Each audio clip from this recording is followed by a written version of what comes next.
البنات، مرحبا بكم على موقع لالا مولاتي .ma. كنتمنى تكونوا بخير، وكيف ما وريتكم لي فيديو قبل غادي نوريكم حتى اليوم واحد لا فيديو اللي غادي نوريكم فيها لي كولور ديال لي روج ا ليفر اللي خارجين على طوندونس، يعني في فتره ديال الصيف.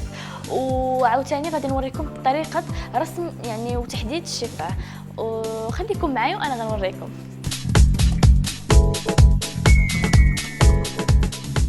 ضروري ضروري ضروري باش نكبروا الشفايف ديالنا خاص ان كرايون اللي غادي نطراسيو به يعني نحددوا به الشفايف ديالنا باش يبانوا كبار. وديما باش نختاروا لا كولور، خاص ديما لا كولور اللي نختاروها ديال الكرايون تكون شويه فونسي على لا كولور ديال الروج اليف اللي غادي نديرو.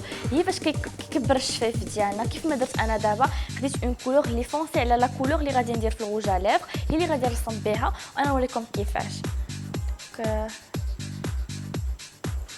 قد ما كانوا صغار بزاف قد ما يمكن لكم تطلعوا يعني فوق منهم، ترسموا فوق الشفايف ديالكم، وملي غادي ديروا فوق من الروج اليف غيبانوا بحال ديالكم، ما يبانوش بحال راسمين فوق منهم.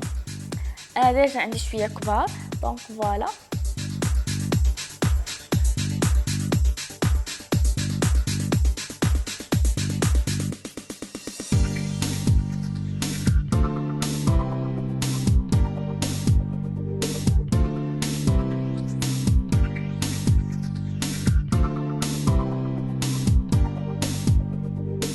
ما شفتوا هذه اون كولور اللي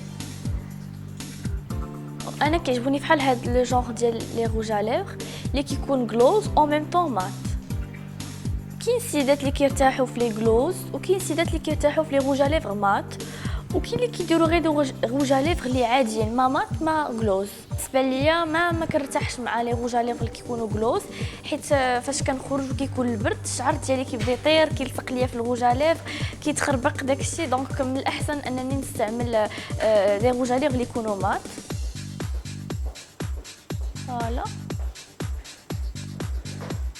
الكرايون ديما كيساعدنا باش نرسموا الروج ا ليفر يكون طراسي مزيان، حيت اللي جينا نرسموه من الدقه الاولى بالروج ا ليفر ما كيطراساش مزيان. فوالا تكونوا لاحظتوا الفرق انه عطى واحد ليفي وكبروا شويه. تابعونا في مواقع التواصل الاجتماعي وما تنساوش ديروا ابوني في لاشين يوتيوب.